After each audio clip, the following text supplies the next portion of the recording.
نحمده ونصلي ونسلم على سيدنا ومولانا محمد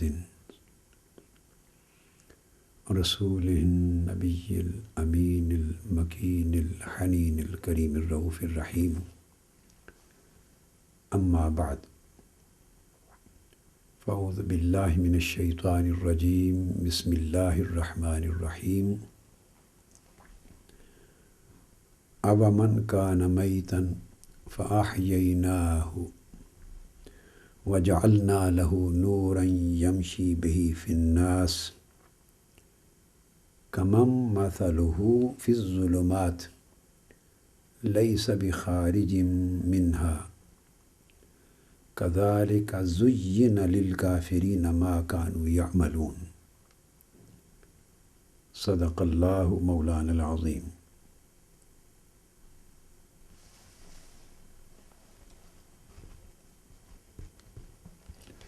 معزز حاضرین اور سامعین و ناظرین، الحمدللہ تعالی اللہ جل مجدہ کی توفیق سے آج ہم مقام رسالت اور حدیث و سنت کی حجیت کے موضوع پر اپنی سلسلہ وار گفتگو میں حواس کی بحث کو اور عقل کی بحث کو ختم کرنے کے بعد روحانی لطائف خمسہ کی گفتگو کے ذیل میں لطیفہ قلب، لطیفہ روح، لطیفہ سر اور لطیفہ خفی، ان چار لطائف پر گفتگو کرنا چاہتے ہیں،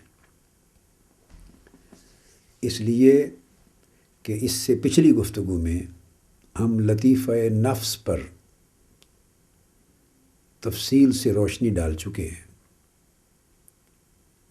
اور میں نے عرض کیا تھا کہ جس طرح اللہ جل مجدہ نے انسانی جسم میں حواس خمسہ کو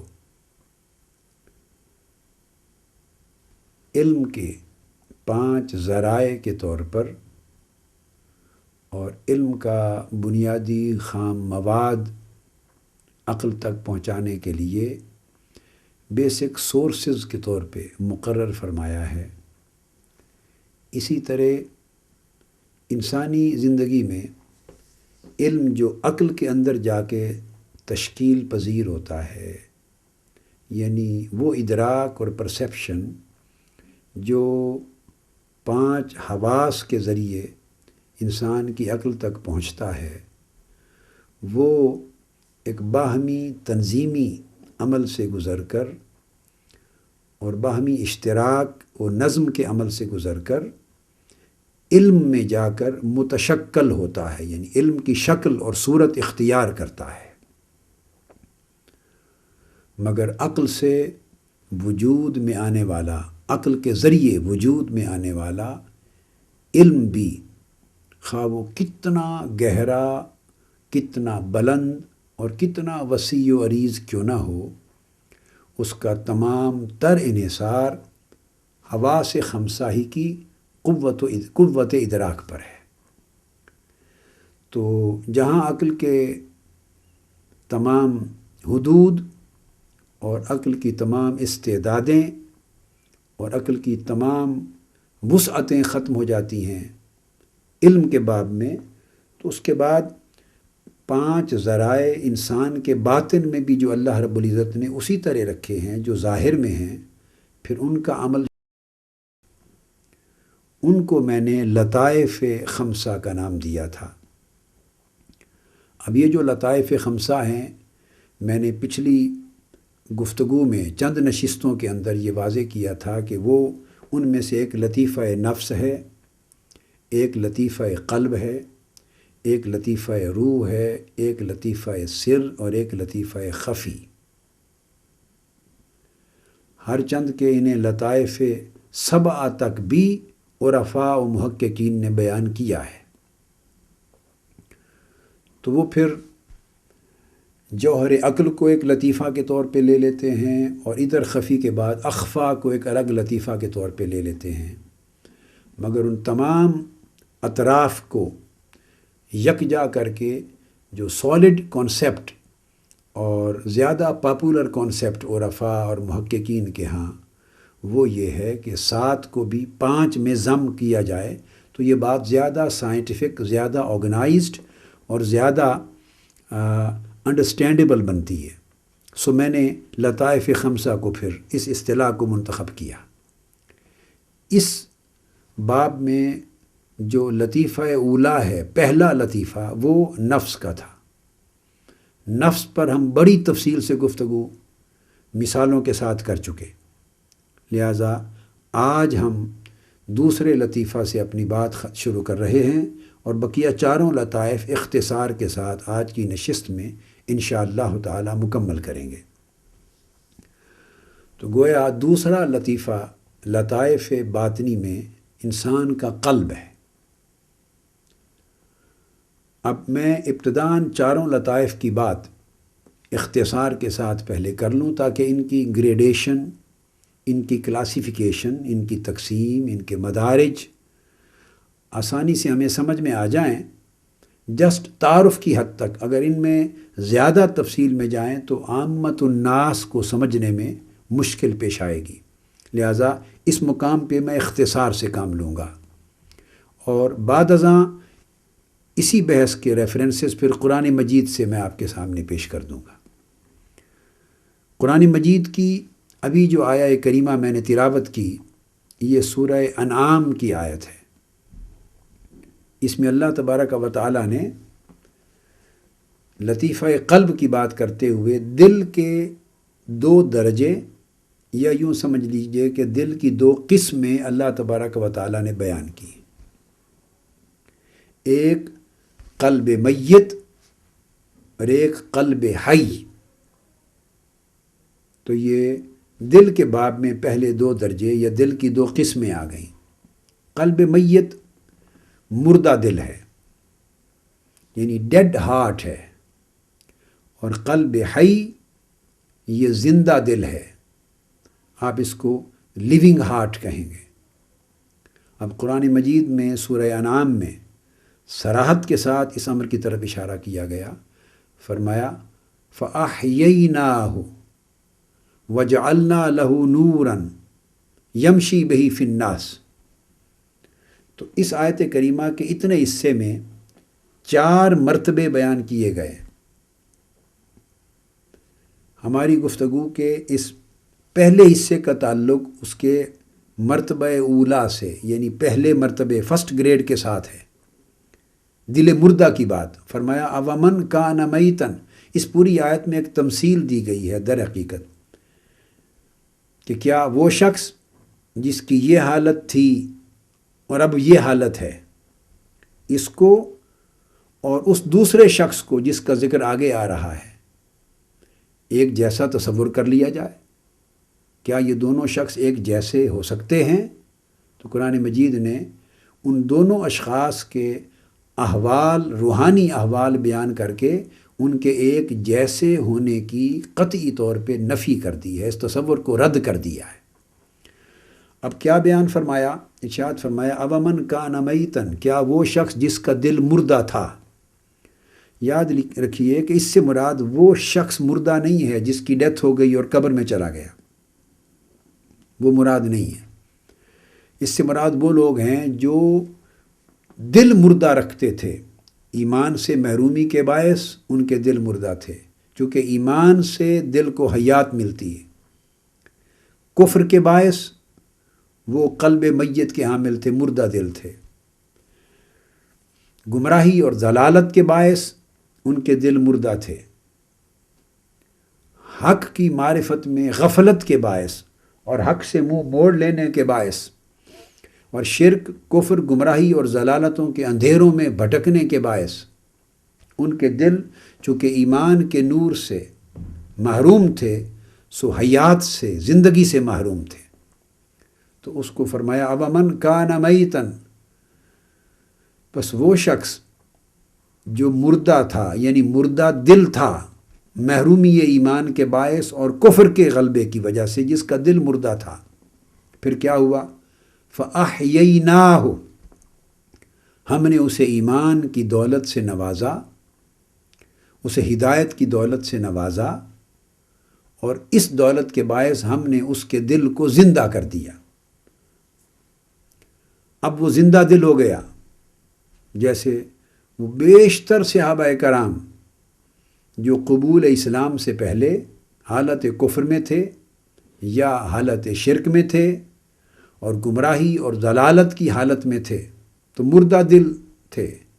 اب جب وہ دولت ایمان سے اور دولت اسلام سے بہرہ یاب ہوئے تو فَأَحْيَيْنَاهُ اس میں آ گئے۔ اسی طرح بہت سے اولیاء کرام جو کفر سے تائب ہو کر دائرہ اسلام میں داخل ہوئے، اور اس طرح بہت سے اہل اسلام اور اہل ایمان جو کفر سے تائب ہو کر اسلام میں داخل ہوتے اور ایمان کو قبول کرتے ہیں، وہ سارے اپنے اپنے درجے، رتبے اور منزل کے مطابق اس آیت کے مصداق ہوتے چلے جائیں گے، اور قیامت تک جو کفر سے، گمراہی سے، شرک سے، ضلالت سے، غفلت سے نکل کر تائب ہو کر اسلام اور ایمان کے منزلوں میں داخل ہوتا چلا جائے گا، وہ اس آیت کا مصداق بنتا چلا جائے گا۔ تو فرمایا سو وہ شخص جس کا دل مردہ تھا اور ہم نے ایمان کی دولت سے اسے نواز کر زندہ دل کر دیا، اور پھر آگے زندہ دل ہونے کے بعد 2 درجے آگے بیان کیے ہیں، زندہ کر دیا ایمان کے باعث، اور پھر فرمایا وَجَعَلْنَا لَهُ نُورًا، اور پھر ہم نے اس کے لیے نور مقدر کر دیا، ہم نے اس کو نور عطا کر دیا، یعنی صرف دل اس کا زندہ ہی نہیں کیا بلکہ پھر ہدایت پر ہدایت عطا کی، ایمان پر ایمان کے اعلیٰ درجے عطا کیے، اس کی ہدایت میں اور معرفت حق کا اضافہ کیا، اطاعت کا اضافہ کیا، اللہ کی اطاعت اور بندگی کے ساتھ، تقوی کے ساتھ، پرہیزگاری کے ساتھ، اللہ اور اس کے رسول کی محبت کے ساتھ، رسول کی اتباع کے ساتھ اور معرفت کے ساتھ، جوں جوں اس کے درجے ایمان میں بلند ہوتے چلے گئے اور وہ ایمان سے احسان اور ایقان کی منزلوں تک بڑھتا چلا گیا، تو اس کے دل میں نور کی حالت بڑھتی چلی گئی۔ تو جیسے جیسے اس کے دل میں نور بڑھتا گیا تو اس کے دل کی معرفت بڑھی، اور اسی طرح اس کے دل میں علم کے، معرفت کے، ادراک کے جو چشمے تھے، بند چشمے تھے، وہ کھلتے چلے گئے اور اس میں وسعت آتی چلی گئی۔ تو فرمایا اومن کان میتن، وہ مردہ دل تھا، فَأَحْيَيْنَاهُ ہم نے اس کے دل کو زندہ کر دیا، وہ زندہ ہو گیا، وَجَعَلْنَا لَهُ نُورًا، اور پھر ہم نے اس کے زندہ دل کو نور سے بھر دیا، نور سے معمور کر دیا، تو اب اس کا دل نور ہو گیا۔ سورہ نور میں بھی اسی طرح آگے چل کے ذکر آیا ہے، جب اللہ رب العزت نے فرمایا اللہ نور السماوات والارض مثل نورہ کمشکاۃ فیہا مصباح المصباح فی الزجاجہ الزجاجۃ کأنہا کوکب دری۔ تو اللہ تعالیٰ نے اپنے نور کی مثال جو دی ہے مصباح کے ساتھ اور مشکات کے ساتھ، پھر مشکات جو ہے سیدنا عبداللہ ابن عباس رضی اللہ تعالیٰ عنہ فرماتے ہیں کہ وہ مرد مومن کا سینہ ہے، اور اس کو مشکات اس وجہ سے بھی کہا ہے کہ یہ جو سینہ ہے، اگر آپ اس کے فزیکل سٹرکچر پہ غور کریں تو یہاں جو 2 ہنسلی کی ہڈیاں آ کے ملتی ہیں، تو پھر یہ اس شیپ میں یہ سینہ ایک محراب کی شکل بن جاتا ہے، طاق دان کی شکل بن جاتا ہے، محراب کی شکل۔ وہ جو پسلیوں کی ہڈیاں ہیں، اوپر ہنسلی کی جگہ پہ وہ ان کی گولائی چھوٹی ہوتی ہے، اس طرح چھوٹی گولائی ہوتی ہے، پھر وہ جوں اگلی پسلی آتی ہے اس کا سائز بڑھتا چلا جاتا ہے، اس کی اگلی پسلی کا سائز اور بڑھتا چلا جاتا ہے۔ تو سینے کی یہ ساری ہڈیاں، پسلی کی ہڈیاں، یہ پھر سائز بڑھتے بڑھتے یہاں تک جب پیٹ کی ابتدا سے اوپر جب آ کے سینے کی ہڈیاں ختم ہوتی ہیں تو بگسٹ آپ سمجھ لیں سائز میں جو لارجسٹ اور بگسٹ پسلی ہوتی ہے وہ آخری ہوتی ہے۔ اس طرح انسان کا جو سینہ ہے وہ اس شیپ میں جیسے ایک چراغ دان ہوتا ہے، تاک ہوتا ہے، اس طرح اس کی شکل اختیار کرتے، اس کو مشکات کہتے ہیں۔ تو گویا اللہ تبارک و تعالیٰ نے اللہ کے نور کو اس چراغ دان اور مشکات کی تمثیل دے کر فرمایا فیہا مصباح، اس کے اندر دل ہے، سینے کے اس سٹرکچر کے اندر دل رکھا گیا ہے، اور دل کو اللہ تبارک و تعالیٰ نے مصباح، چراغ کہا ہے، چراغ۔ پھر المصباح فی الزجاجہ، اور وہ جو چراغ ہے وہ شیشے کے اندر ہے، وہ شیشہ روحانی قلب ہے۔ الزجاجۃ کأنہا کوکب دری، اور وہ چمکتے ہوئے ستارے کی طرح اس کے نور کی شعاعیں باہر نکل رہی ہیں۔ اور پھر آگے فرمایا نور علی نور، یہ نور پر نور ہے۔ تو آپ نے سمجھا کہ مردہ دل جب ایمان کی دولت پا کر، ہدایت پا کر زندہ دل بن گیا، تو زندہ دل کو اللہ رب العزت نے فَأَحْيَيْنَاهُ سے تعبیر کیا، اور جب زندگی مل گئی دل کو تو ہدایت پر ہدایت کا اور اتباع اور اللہ رب العزت کی اطاعت اور بندگی اور تقوی اور عبادت اور پرہیزگاری اور اس کی محبت کہ جوں جوں ان نعمتوں کے اضافے ہوتے چلے گئے تو نور قلب کو ملتا گیا اور نور پر نور چڑھتا گیا۔ تو فرمایا پھر ہم نے اس بندے کو نور عطا کیا، اس کے دل کو نور کا منبع بنا دیا، اس زجاجہ کو کوکب دری، چمکتے ہوئے ستارے کی طرح، چمکتے ہوئے سورج کی طرح روشن بنا دیا، تابناک بنا دیا۔ اور پھر اس کے بعد اللہ رب العزت نے اسی سورہ انعام کی اس آیت میں فرمایا وَجَعَلْنَا لَهُ نُورًا يَمْشِي بِهِ فِي النَّاسِ، تو نہ صرف یہ کہ وہ نور اس کے اندر چمک اٹھا اور اس کے اندر کی من کی دنیا کو اس نے روشن کر دیا، اور علم اور معرفت کے نئے افق کھول دیے، بے شمار افق، ہورائزنز کھول دیے، جو کفر کی حالت میں بند تھے، جہالت میں بند تھے، ضلالت میں بند تھے، گمراہی میں بند تھے، اندھیرے تھے، اب افق کھل گئے علم اور معرفت کے۔ اور فرمایا کہ وہ جو نور سے جو دنیا علم کی معرفت کی روشن ہوئی، تو صرف اس کے اندر نہیں، یہ ساری کیفیت اس کے اندر بند نہیں رکھی گئی، بلکہ جوں جوں یہ علم، یہ معرفت، یہ نور کا فیض بڑھتا گیا، یمشی بہی فی الناس، پھر اب اس نور ہدایت کو لے کر اب وہ شخص لوگوں میں چلتا ہے، اور جو نور اس کے اندر روشن کیا گیا ہے اب اس نور کے فیض سے اندھیرے میں رہنے والے لوگوں کو بھی اندھیروں سے نکال کے نور کی طرف لے آتا ہے۔ تو گویا اس کا وجود بھی منبع نور بن گیا ہے، اور جہاں وہ اٹھتا ہے، بیٹھتا ہے، چلتا ہے، نشست کرتا ہے، جن سے گفتگو کرتا ہے، جو اس سے جڑتے ہیں، تو نور کی شعاعیں سب لوگوں کو جو اس سے متعلق ہوتے ہیں انہیں اندھیروں سے نکال کر نور میں لاتی چلی جاتی ہیں وہ شعاعیں اس کی۔ اللہ رب العزت نے فرمایا ایک اور مقام پر هُوَ الَّذِي يُصَلِّي عَلَيْكُمْ وَمَلَائِكَتُهُ لِيُخْرِجَكُمْ مِنَ الظُّلُمَاتِ إِلَى النُّورِ۔ تو پھر وہ سٹیج آتی ہے کہ اللہ تبارک و تعالیٰ ان بندوں، یہاں تو فرمایا کہ اللہ ان بندوں کو اپنی برکتوں کی، رحمتوں کا نزول ان پر اس طرح فرماتا ہے کہ ان اپنی برکتوں کے سبب سے اندھیروں سے نکال کر نور کی طرف لے جاتا ہے۔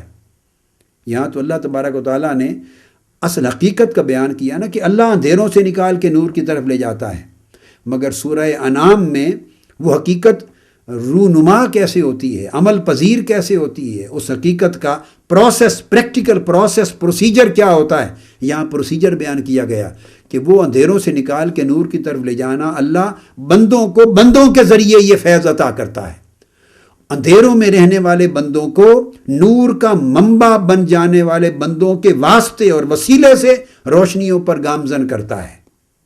یہاں وہ پروسیس ہے۔ فرمایا وَجَعَلْنَا لَهُ نُورًا، اس بندے کے قلب میں ہم نے نور رکھ دیا، اس کے لیے نور مقرر کر دیا، اس کے باطن میں نور کا چراغ روشن کر دیا، اور اس کا باطن نور سے معمور ہو گیا۔ اور پھر وَيَمْشِي بِهِ فِي النَّاسِ، اور اب وہ یہ نور لے کر اب لوگوں میں چلتا ہے اور لوگوں میں مصروف ہوتا ہے اور لوگوں میں اٹھتا بیٹھتا ہے تاکہ نور کا یہ فیض لوگوں میں بھی تقسیم کرے۔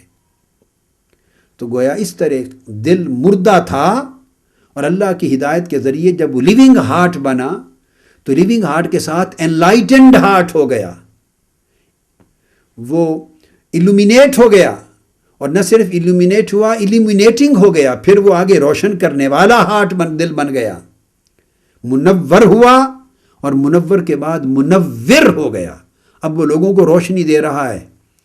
اسی سورہ انعام میں اسی رکوع میں آگے چل کر اللہ تبارک و تعالیٰ نے یہ بھی فرمایا، اور ایک اور مقام پر بھی ارشاد فرمایا گیا، دوسرے مقام پر فرمایا افمن شرح اللہ صدرہ للاسلام فہو علی نور من ربہ، کہ جس شخص کا سینہ ہم اسلام کے لیے کھول دیتے ہیں۔ اب یہاں سینے کو کھول دینا، اس سے مراد بھی دل کا انشراح قلب ہے۔ انشراح صدر ہی دراصل انشراح قلب ہے۔ جیسے آقا علیہ الصلوۃ والسلام کے لیے فرمایا الم نشرح لک صدرک، کیا ہم نے آپ کے لیے آپ کا سینہ اطہر کھول نہیں دیا؟ تو یہ جو انشراح صدر ہے یہ دراصل دل کا کھل جانا ہے، دل ہی کا انفتاح ہے، دل کا ہدایت کے نور کے ساتھ کھلتا چلا جانا ہے اور منبع نور بن جانا ہے۔ تو فرمایا جس پر ہم افمن شرح اللہ صدرہ للاسلام، جس کے سینے کو ہم اسلام کے لیے کھول دیتے ہیں، اللہ تعالیٰ جس کے سینے کو اسلام کے لیے کھول دیتا ہے، فہو علی نور من ربہ، وہ اپنے رب کی طرف سے نور پر گامزن ہو جاتا ہے، نور پر فائز ہو جاتا ہے۔ تو گویا مردہ دل تک اندھیری تھی، رات اندھیری رات تھی، مردہ دل ایک اندھیرے کوٹھے کی طرح تھا، اس میں اندر اندھیرا تھا، ظلمت تھی۔ اس کے بعد جب وہ لیونگ ہارٹ بن گیا، زندہ دل ہوا، تو اس میں نور آ گیا، وہ دل روشن ہو گیا، اور نہ صرف روشن و منور ہوا بلکہ جو نور بڑھا پھر وہ منور ہو گیا، یعنی دوسرے دلوں کو بھی نور کا فیض دینے والا بن گیا، اور دوسرے دلوں کی تاریکی کو بھی دور کر کے انہیں روشنی عطا کرنے والا بن گیا۔ تو یہ جو دل مردہ ہے یہ دل کافر بھی تھا اور دل غافل بھی ہے۔ غافل کے دل کا بھی یہی حال ہے۔ قرآن مجید نے ایک جگہ فرمایا وَلَا تُطِعْ مَنْ أَغْفَلْنَا قَلْبَهُ عَنْ ذِكْرِنَا، اے بندے ان لوگوں کی پیروی نہ کر، ان لوگوں کے پیچھے نہ چل، ان لوگوں کی تلاش نہ کر، ان لوگوں کا دامن نہ تھام، ان لوگوں کی تلاش نہ کر، ان لوگوں کی مجلس نہ بیٹھ، ان لوگوں کی صحبت میں نہ بیٹھ۔ کون لوگ؟ وَلَا تُطِعْ مَنْ أَغْفَلْنَا قَلْبَهُ عَنْ ذِكْرِنَا، جن کے دلوں کو ہم نے اپنے ذکر سے غافل کر دیا ہے۔ تو جن کے دل اللہ کے ذکر سے غافل ہو گئے وہ دل مردہ ہو گئے، اور جو دل مردہ ہوئے وہ ڈیفینیٹلی تاریک ہو گئے۔ تو قرآن مجید نے اس پروسیس کو جوڑا ہے۔ اگر دل غافل ہے ذکر الہی سے تو وہ دل مردہ ہے۔ غافل دل کی تعریف ہے مردہ ہونا۔ اللہ کے ذکر سے غافل دل وہی دل مردہ ہے، اور جو دل مردہ ہے وہ دل تاریک ہے، وہ ظلمت کدہ ہے۔ تو فرمایا اللہ تعالیٰ نے کہ جن کے دل کو ہم نے اپنے ذکر سے غافل کر دیا، یعنی جن کے دل غافل ہیں اللہ کے ذکر سے، وَلَا تُطِعْ، ان کے پیچھے نہ چل۔ اب جہاں یہ بات، اس میں دو باتیں واضح ہو گئیں کہ ایک تو ایسے دل اللہ رب العزت نے یعنی دل کو یہ مرتبہ دیا ہے، اور یہ دل کی شان ہے، اور یہ دل کا حال ہے، اور یہ دل کی کیفیت ہے، یہ دل کا فنکشن ہے۔ صاف ظاہر ہے یہ وہ فزیکل قلب نہیں ہوگا جس کا ذکر میں نے پہلے کیا کہ جو پیلپیٹیٹ کرتا ہے اور جو بلڈ کو پیوریفائی کرتا ہے اور سرکولیشن آف بلڈ کا ذمہ دار ہے، وہ فزیکل آرگن وہ نہیں، یہ اس دل میں دل ہے۔ یہ وہ مرد، اس کی تفصیل میں پہلے اپنی گفتگو میں ایک نشست میں کر چکا ہوں، بیان کر چکا ہوں۔ لہٰذا تو دل کی یہ شان ہے کہ بعض دل غافل ہو جاتے ہیں اللہ کے ذکر سے۔ سو جو دل اللہ کے ذکر سے غافل ہو گئے وہی مردہ ہوئے۔ اور دوسری بات یہ فرمائی کہ جن کے دل غافل ہیں اللہ کے ذکر سے، اے لوگو ان کی پیروی نہ کرو، ان کے پیچھے پیچھے نہ پھرو۔ کیوں؟ کہ ان سے تمہیں کچھ نہیں ملے گا سوائے غفلت کے۔ اب اس آیت کریمہ سے مفہوم مخالف کے طور پر یہ بات انڈائریکٹلی اسٹیبلش ہو گئی۔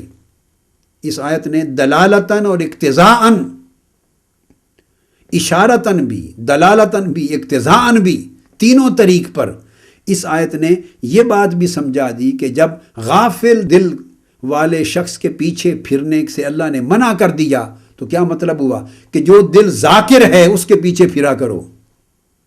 جن لوگوں کے دل ذاکر ہیں، جو اللہ کے ذکر سے غافل نہیں بلکہ ذاکر و شاغل ہیں، اللہ کے ذکر میں مشغول ہیں، تو جب غافل دل کے پیچھے مت جاؤ یہ حکم آیا تو مطلب ہوا کہ اس کے برعکس ذاکر دل کے پیچھے جاؤ، جن کے دل اللہ رب العزت نے اپنے ذکر میں شاغل کر دیے ہیں، ان کی صحبت بھی اختیار کرو، ان کی تلاش بھی کرو، ان کی مجلس میں بھی بیٹھو، ان کے حضور بھی جاؤ، ان کی پیروی بھی کرو، کیونکہ ان سے پھر اللہ کے ذکر کی خیرات ملے گی، ان سے اللہ کی یاد ملے گی۔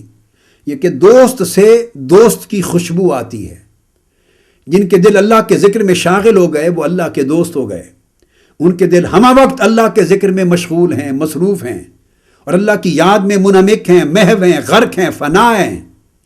تو جو لوگ اللہ کی یاد میں فنا ہو گئے ہیں تو جب ان کی صحبت میں بیٹھو گے تو ان سے دوست کی بو آتی ہے۔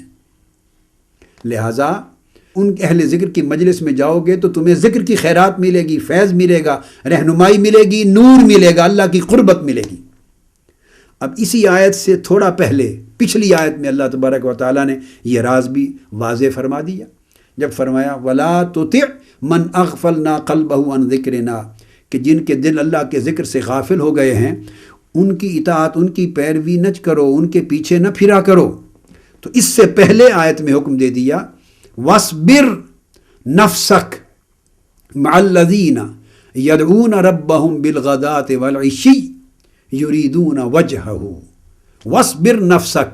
اب اے بندے غافل دلوں کے پیچھے تو مت پھر، مگر جن کے دل ذکر الہی میں شاغل ہیں ان کے لیے وَاصْبِرْ نَفْسَكَ مَعَ الَّذِينَ، پھر اپنی جان کو ان کی صحبت و سنگت میں جما لے، ان لوگوں کی صحبت میں جم جا، ان لوگوں کی مجلس میں ٹھک جا، ان لوگوں کی سنگت میں، رفاقت میں، تعلق میں، مجلس میں جم کے بیٹھا رہ، صبر سے بیٹھ، پھر ہٹ نہیں، پھر ان سے ہٹ نہیں، پیچھے نہ ہٹ۔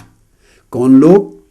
وَاصْبِرْ نَفْسَكَ مَعَ الَّذِينَ، ان لوگوں کے ساتھ اپنی جان کو جما دے اور پختہ طریقے سے وابستہ کر لے اور ان کی مجلس میں جم کے بیٹھ جا۔ کن لوگوں کی مجلس میں؟ الذین یدعون ربہم بالغداۃ والعشی، جو صبح و شام اپنے اللہ کا ذکر کرتے ہیں، جو صبح و شام اللہ کے ذکر میں شاغل ہیں، جو اللہ کی یاد سے غافل نہیں ہوتے، صبح سے شام تک ان کے دل ہمہ وقت اللہ کی یاد میں شاغل رہتے ہیں، پھر ان سے جڑ جا۔ یریدون وجہہ، اور وہ ہمہ وقت اللہ کی مکھڑے کے طلبگار رہتے ہیں، یعنی عاشقان الہی ہیں، ہر وقت اللہ کی رضا کے طلبگار رہتے ہیں، رضوان الہی کے طالب ہیں، اللہ کی خوشنودی کے طالب ہیں، اور ہر وقت اللہ کا ذکر کرنا نہ ان کو جزا و سزا کے خیال سے ہے، نہ جنت و دوزخ کے خیال سے ہے، نہ بلندی درجات کے خیال سے ہے، نہ مراتب کے خیال سے ہے، کسی دنیاوی اخروی شے کے لالچ میں نہیں۔ وہ جو ہر وقت اللہ کی یاد میں شاغل رہتے ہیں، یریدون وجہہ، صرف اللہ کے مکھڑے کے طلبگار ہیں، اللہ کی رضا کے طلبگار ہیں، اللہ کی خوشنودی کے طلبگار ہیں۔ تو جب ایسے لوگ پاؤ تو ان کے لیے حکم دیا وَاصْبِرْ نَفْسَكَ مَعَ الَّذِينَ يَدْعُونَ، پھر ان کے ساتھ جڑ جاؤ۔ اور یہاں تک بھی فرمایا وَلَا تَعْدُ عَيْنَاكَ عَنْهُمْ تُرِيدُ زِينَةَ الْحَيَاةِ الدُّنْيَا، پھر نہ صرف یہ کہ ان کی مجلس میں جم جاؤ بلکہ اپنی نگاہیں ان کے چہروں پر گاڑ دو، اپنی آنکھیں ان کے چہروں پر گاڑ دو۔ کیوں؟ کیونکہ وہ اللہ کے مکھڑے کے طلبگار ہیں، تم ان کے مکھڑے کے طلبگار بن جاؤ۔ وہ ہر وقت اللہ کے چہرہ قدرت کے طالب ہیں اور اس کو دیدار کرنے والے اور اس کے حسن لازوال میں مگن رہنے والے، مست رہنے والے، بے خود رہنے والے، اس کی یاد میں، اس کے رضوان میں، اس کی رضا میں فنا رہنے والے ہیں۔ سو تم ہر وقت اپنی جانیں، اپنے جسم ان کی مجلس میں جما لو، اپنی نگاہیں ان کے چہروں پر جما لو۔ اور اگر تم نے اپنی نگاہیں ان کے چہروں سے ہٹا لی، ان کی طرف سے ہٹا لی، پھیر لی، ترید زینت الحیات الدنیا، تو پھر اس سے دنیا کی جو زینت و لہو و لعب ہے اس میں گم ہو جاؤ گے۔ ان کے چہروں سے نگاہیں نہ ہٹا، ان کی طرف سے اپنی نگاہیں نہ پھیر، کہ ان کی طرف سے نگاہیں پھیرنا اس ارادے کا غماز ہے کہ تم دنیا کی زینت کے طلبگار ہو۔ تو گویا ان کی طرف جمے رہو گے تو دنیاوی لہو و لعب سے بچ کر یاد الہی کی مشغولیت نصیب ہو جائے گی، اور نگاہیں ان سے ہٹا لو گے تو دنیا کے لہو و لعب میں کھو جاؤ گے۔ تو اللہ تبارک و تعالیٰ نے یہاں ان تمام آیات میں جن کا میں نے ذکر کیا بڑے لطیف پیرائے میں دل مردہ اور دل زندہ کا فرق بیان کیا ہے۔ اب جہاں دل مردہ کی ہم نے بات کی اور دل زندہ کی بات کی، تو پھر اس کے بعد تیسری درجہ جب دل زندہ ہو جاتا ہے اور فرمایا نا یمشی بہی فی الناس، پھر وہ لوگوں میں چلتا ہے اور لوگوں کو ہدایت دیتا ہے۔ صدرہ للاسلام فہو علی نور من ربہ، اللہ جس کا سینہ اسلام کے لیے کھول دیتا ہے وہ اللہ کی طرف سے نور پر ہوتا ہے، اور جب نور پر ہوتا ہے تو وہ باخبر ہو جاتا ہے۔ تو میں نے چونکہ بات چل رہی تھی ذرائع علم کی، تو جب نور قلب نصیب ہو جاتا ہے، چراغ نور ہدایت کا اس دل میں روشن ہو جاتا ہے، تو پھر وہ دل باخبر ہو جاتا ہے۔ تو ذکر خبر تک پہنچا دیتا ہے، ذکر آگہی تک پہنچا دیتا ہے، ذکر معرفت تک پہنچا دیتا ہے، اور ذکر اللہ کا ذکر دل کے اندر علم و معرفت کے وہ افق کھول دیتا ہے، وہ پردے ہٹا دیتا ہے جو اس سے قبل اس کے اوپر کبھی نہیں کھلے تھے۔ تو وہ دل پھر قلب خبیر ہو جاتا ہے، باخبر ہو جاتا ہے۔ تو پھر ذکر اور خبر کا ایک تعلق ہے، یہ پھر تیسری سٹیج آتی ہے قلب کی۔ اس لیے اللہ تبارک و تعالیٰ نے قرآن مجید میں ایک بڑی لطیف رہنمائی فرمائی اور بڑی خوب ہدایت عطا کی، اور ارشاد فرمایا فَاسْأَلُوا أَهْلَ الذِّكْرِ إِن كُنتُمْ لَا تَعْلَمُونَ، اے لوگو اہل ذکر سے پوچھ لیا کرو اگر کسی بات کی حقیقت تمہیں معلوم نہ ہو، اگر کسی بات کی صحیح حقیقت، کسی بات تک، اس کی تہ تک، اس کی حقیقت تک، اس کی معرفت تک اگر تمہیں رسائی نہ ہو اور تمہیں کامل علم نہ ہو، تو پھر کیا کرو؟ یہاں یہ نہیں فرمایا کہ علم والوں سے پوچھ لیا کرو، علم والے دو پہلے درجوں میں گزر گئے، حواس اور عقل نے جو علم جنم دیے تھے، تو عقل کے ذریعے مطالعہ کا علم بھی تو تھا نا، عقلی تو ہے جو مطالعہ سے علم جنم دیتی ہے، مطالعہ کتاب کو پڑھنا یہ علم عقلی ہے، سمجھنا سمجھ کا علم ہے، یہ باطنی سوتے کا اور باطنی چشمے کا علم نہیں ہے، کل کتابی علم وہ سارا عقل کا پیدا کرتا ہے، فہم کا، سمجھ کا، مطالعہ کا، تو اس کو صاحبان علم کہتے ہیں۔ یہاں ارشاد فرمایا فَاسْأَلُوا أَهْلَ الذِّكْرِ، اہل ذکر سے پوچھا کرو، نہیں فرمایا فَاسْأَلُوا أَهْلَ الْعِلْمِ، یہاں پر نہیں فرمایا۔ بہت سے مقامات ہیں، علم کی بڑی بلندی ہے، بڑا درجہ ہے، بڑا رتبہ ہے، بڑی عظمت ہے، بڑی رفعت ہے، وہ سینکڑوں مقامات ہیں، مگر میں خاص اس جگہ پر جو اللہ تبارک و تعالیٰ کی خصوصی ہدایت کی نشاندہی کر رہا ہوں، فرمایا فَاسْأَلُوا أَهْلَ الذِّكْرِ، اہل ذکر سے پوچھا کرو، ان کنتم لا تعلمون، اگر تمہیں علم نہ ہو۔ تو یہاں ایک بات کی رہنمائی ملی، وہ یہ ان کنتم لا تعلمون، اگر علم جواب دے جائے، علم تمہیں نہ ہو کسی چیز کا، تو جہاں علم کی نفی ہو گئی، تو فرمایا جہاں علم کی نفی ہو جائے تو پھر اس کو ہدایت کے نور سے بدلنے کے لیے فَاسْأَلُوا أَهْلَ الذِّكْرِ، پھر اہل ذکر کے پاس جایا کرو، چونکہ ذکر سے بھی ایک علم ملتا ہے، یہ کوئی ٹکراؤ نہیں ہے، ذکر اور علم میں ٹکراؤ نہیں، مگر فرق درجات ہے، فرق مراتب ہے، کہ علم جہاں تک رسائی نہیں پاتا وہاں سے آگے ذکر انسان کی رہنمائی کرتا ہے، چونکہ ذکر سے بھی ایک نور پیدا ہوتا ہے، اس نور سے شرح صدر ہوتا ہے، اس شرح صدر سے علم اور معرفت کے نئے افق کھلتے ہیں۔ تو فرمایا فَاسْأَلُوا أَهْلَ الذِّكْرِ، پھر اہل ذکر کے پاس جایا کرو، کیونکہ ذکر والوں سے جو نصیب ہوتا ہے، اور ذکر یاد کو کہتے ہیں، ذکر یاد کو کہتے ہیں۔ علم کی خوبی یہ ہے کہ علم میں نسیان ہو سکتا ہے، علم رکھنے والا بھول سکتا ہے، مگر جب علم کی جگہ ذکر لے لے اور علم اتنا راسخ ہو جائے، اتنا ہدایت یافتہ ہو جائے، اتنا بلند رتبہ ہو جائے کہ وہ درجہ ذکر کو پہنچ جائے علم، تو ذکر کہتے ہیں یاد کو۔ تو جب ذکر آ جاتا ہے تو وہ بھول نہیں ہوتی، اس لیے کہ ذکر کا تو معنی ہی یاد ہے، اور اگر بھول گیا تو ذکر نہ رہا۔ ذکر تو ہوتا ہی تب ہے جب بھول چلی جاتی ہے، بھولنا، پھسلنا، غلطی کرنا، بہکنا، گمراہ ہونا، یہ پھر سٹیجز ہیں، گریویٹی بڑھتی چلی جاتی ہے۔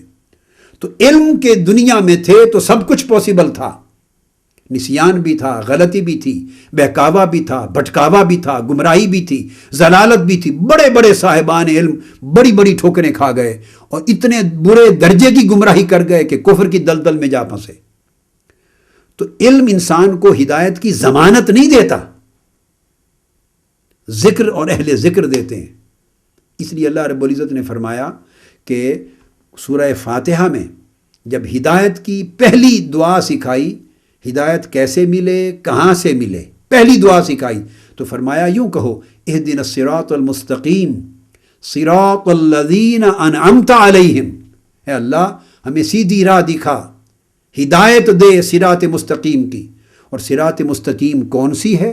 نہیں فرمایا کہ علم یا اہل علم کی راہ ہے، یہ نہیں کہا. علم یا اہل علم کی راہ نہیں کہا. صراط مستقیم کیا ہے؟ فرمایا صراط الذین انعمت علیہم.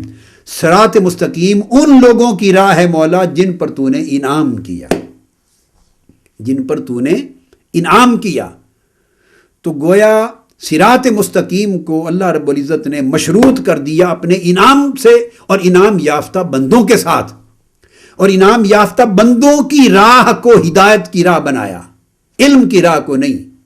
کیونکہ کتابوں کا علم تو ہر کوئی پڑھتا ہے، سارے صاحبان علم ہدایت کے دعوے دار ہیں، مگر کیا ہر صاحب علم ہدایت پر ہے؟ جواب نفی میں ہے. قرآن خود کہتا ہے یضل بہ کثیرا ویہدی بہ کثیرا. اسی قرآن کی مثالیں ہیں، تمثیلات ہیں، حکایتیں ہیں، تذکرے ہیں، آیات ہیں.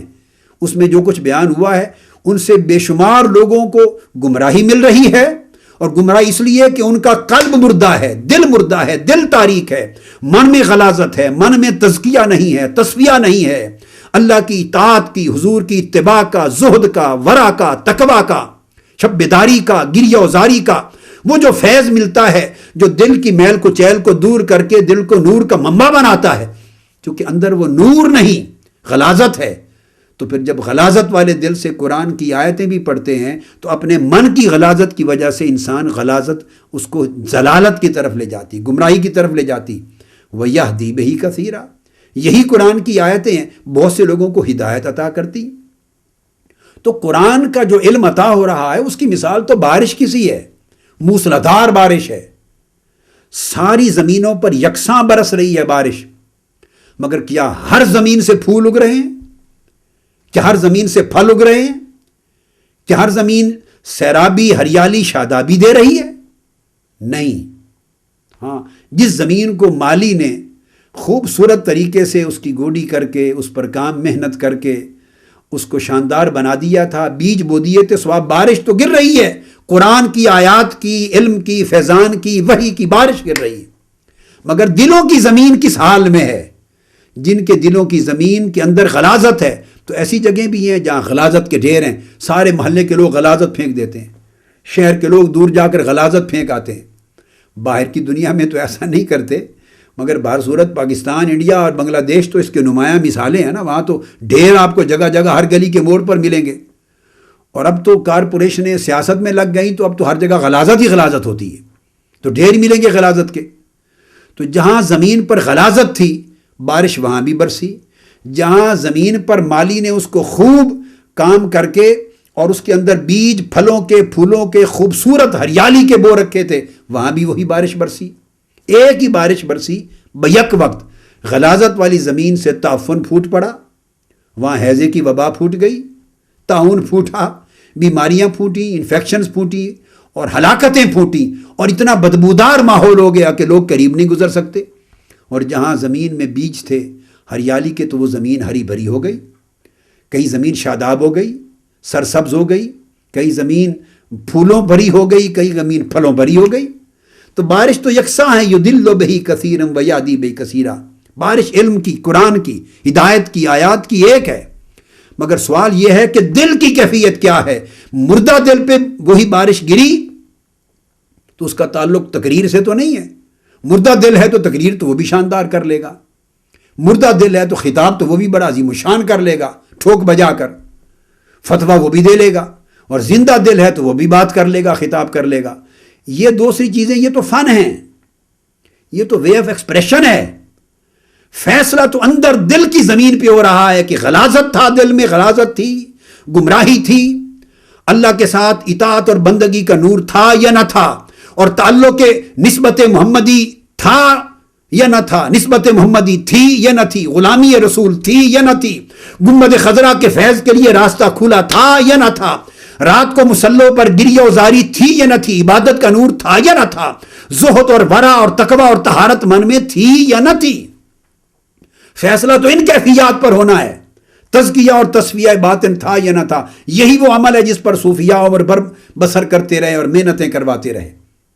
تو اگر دل مردہ تھا تو ہدایت نہیں آئے گی، دل زندہ ہے تو ہدایت کے چشمے پھوٹ پڑیں گے۔ تو صراط الذین انعمت علیہم، اگر کسی کو خیال آئے کہ انعام یافتہ بندے یہ سب صاحبان علم انعام یافتہ ہوتے ہیں تو یہ بھول بھی نکال دی جائے، یہ بھی نہیں ہے۔ قرآن نے انعام یافتہ بندوں کو بھی پھر کیٹیگوریکلی اسپیسیفائی کر دیا۔ ایک اور مقام پر فرمایا من یطع اللہ ورسولہ فاولئک مع الذین انعم اللہ علیہم من النبیین والصدیقین والشہداء والصالحین۔ کیٹیگوریکلی سورہ نساء میں کلیئر کر دیا کہ جو اللہ کی اور اس کے رسول کی اطاعت کرتا ہے، اللہ اور اس کے رسول کی تابعداری تابع فرمانی کرتا ہے، ان کی غلامی اور بندگی بجا لاتا ہے، وہ انعام یافتہ بندوں کی معیت سے نوازا جائے گا۔ ان کو یہاں فرمایا انعم اللہ علیہم، جن پر اللہ کا انعام ہے، انہی لوگوں کا دامن تھام لو، انہی کے نقوش قدم پر چلو، ان کے پیچھے چلو، وہی راہ صراط مستقیم ہے۔ تو باری تعالیٰ وہ انعام یافتہ بندے تیرے ہیں کون؟ فرمایا سن لو، وہ 4 طبقات ہیں۔ اللہ نے جب 4 طبقات کر دیے تو ہم کسی 5ویں طبقے کو گھسیڑ نہیں سکتے اس کے اندر۔ فرمایا وہ 4 طبقے ہیں۔ پہلا طبقہ انبیاء کا، انعم اللہ علیہم من النبیین والصدیقین والشہداء والصالحین، وہ 4 طبقے ہیں۔ وہ نبیین انبیاء ہیں۔ تو پہلا طبقہ انبیاء اور رسول اعظام کا، دوسرا صدیقین کا، وہ لوگ جو اہل صدق ہیں، وہ اولیاء کاملین ہیں، وہ صحابہ کرام، خلفائے راشدین، اہل بیت اطہار، ائمہ اطہار، مجتہدین، اولیاء، صلحاء، وہ سارے لے کر وہ صدیقین جو اعلیٰ درجہ صدق پر پہنچے۔ پھر شہداء، اور اس شہداء سے مراد اللہ کے لیے شہادت پانے والے بھی ہیں اور اللہ کے دین کی شہادت دینے والے بھی ہیں۔ شہادت شہداء دونوں معنی ہیں۔ اور تیسرا صالحین، جو قیامت تک صالحین، اہل اللہ، اولیاء، مقربین، نیکوکار۔ اب آپ نے دیکھا کہ ان 4 درجات میں لفظ علم نہیں آیا، مگر اس کا مطلب یہ نہیں کہ یہ علم سے خالی ہیں، یہ سارے علم کے چشمے ہیں، مگر مدار علم پر نہیں رکھا، مدار صالحیت پہ رکھا، مدار ولایت پہ رکھا، صدیقیت پہ رکھا، منبع نبوت و رسالت پہ رکھا۔ تو یہ پروسیس ہیں۔ تو فرمایا فاسألوا اہل الذکر، اہل ذکر سے پوچھو اگر تمہیں معلوم نہ ہو، کیونکہ ان سے جو علم ملے گا وہ بھولنے سے، گمراہ ہونے سے بچا لے گا۔ اور یہ دل جو ذکر پا لیتا ہے اور ذکر میں شاغل ہو جاتا ہے وہ قلب خبیر ہو جاتا ہے۔ دوسرے مقام پر پھر یہاں فرمایا نا فاسألوا اہل الذکر، اہل ذکر سے پوچھو اگر تمہیں معلوم نہ ہو۔ اب اس آیت کو دوسری آیت کے ساتھ ملا کے پڑھیے۔ دوسرے مقام پر فرمایا الرحمن فاسأل بہ خبیرہ، فرمایا رحمان، اللہ کی ذات، اس کی وحدانیت، اس کی معرفت کا اگر پتہ لگانا چاہتے ہو تو فاسأل بہ خبیرہ، کسی باخبر سے پوچھو۔ یہاں علیمہ نہیں کہا فاسأل بہ علیمہ۔ علم کی اپنی حدیں ہیں، ایک حد پہ جا کے ختم ہو جاتا ہے، اس حد کے بعد ذکر اور خبر کی حد شروع ہوتی ہے۔ ہر علم نہیں ایسا کہ اسے خبر بھی ہو، ہر عالم باخبر نہیں ہوتا، جیسے کہ ہر عالم صاحب ذکر نہیں ہوتا، اسی طرح ہر عالم صاحب خبر نہیں ہوتا۔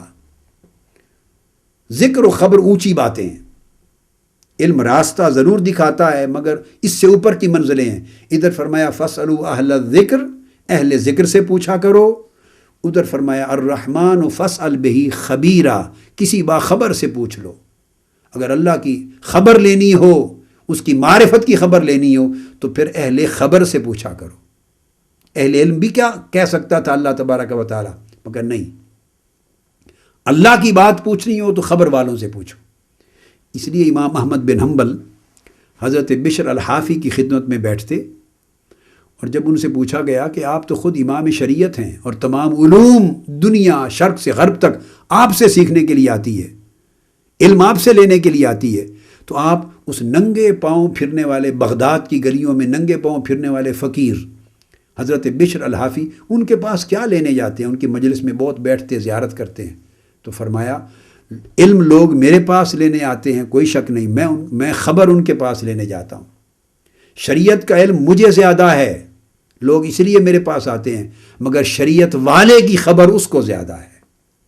شریعت والے کی خبر بشر الحافی کو زیادہ ہے، وہ جو ننگے پاؤں والا ہے۔ تو شریعت کی خبر علم کہلاتی ہے، شریعت کا جاننا علم ہے، اور شریعت والے کو جاننا خبر ہے۔ پھر دہرا رہا ہوں، شریعت کو جاننا علم ہے اور شریعت والے کو جاننا خبر ہے۔ یہ خبر علم سے نہیں، یہ ذکر کی راہ سے ملتی ہے، اور وہ ذکر جس قلب کو نصیب ہوتا ہے وہ قلب پھر قلب خبیر ہوتا ہے، وہ فصل بہی خبیرہ کا عنوان بنتا ہے۔ آج کی گفتگو یہاں پر ختم کرتے ہیں۔ ابھی قلبی کے باب میں 2 درجے مزید بیان کرنا، 3 درجے اور باقی ہیں۔ اگلی نشست میں انشاءاللہ تعالی ان 3 درجوں کو اور بقیہ جو لطائف خمسہ میں سے ہیں، روح، سر اور خفی، ان کو بھی بیان کریں گے۔ وما